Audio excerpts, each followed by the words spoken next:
Assalamu alaikum rahmatullahi wa barakatuh. This is Alex from Apocalypse.Intelligence. This video concerns safeguarding health and record integrity. This is not about romance, relationships, rivalry, or ideologies.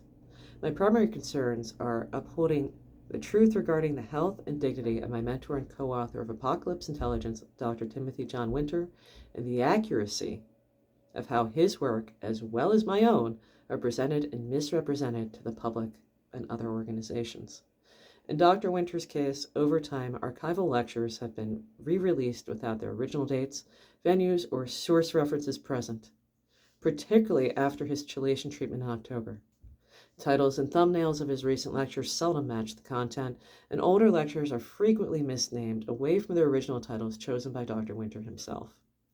This creates false chronology, contemporaneity, and obscures both the scholarly context as well as confuses outside concerned parties for his health and well-being after recent clearly observable illness. Multiple parties requested corrections over several months openly, and those corrections did not occur.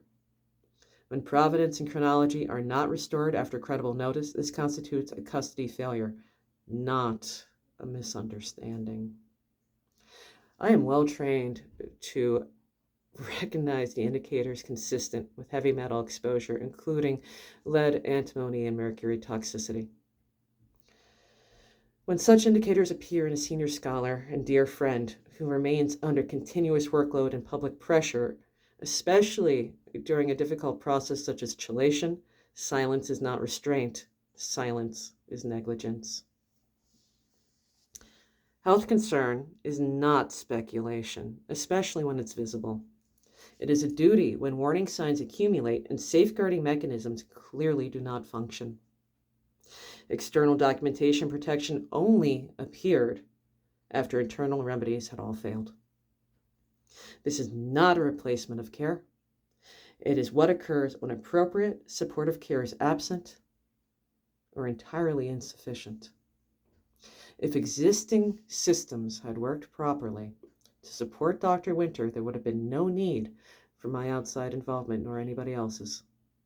This is not possessiveness. This is not obsession.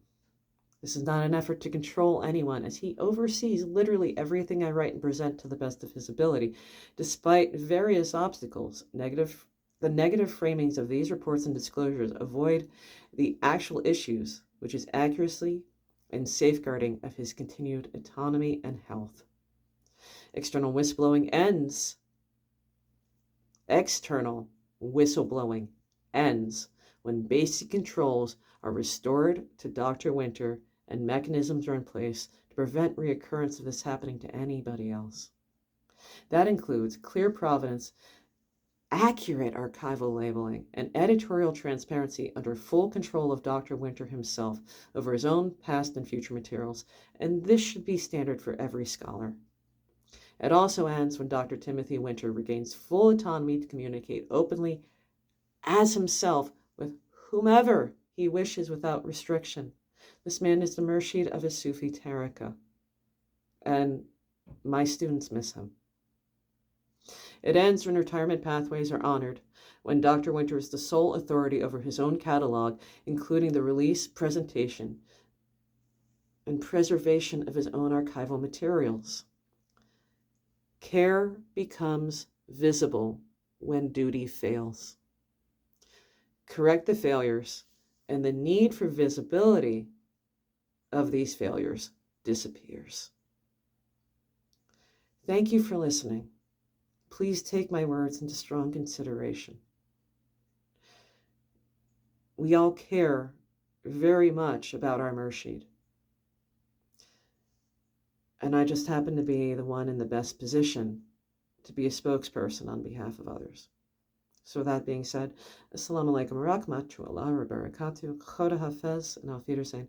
May Allah provide us all shifa and afia, and create reunions where there's only been obstruction. Ameen.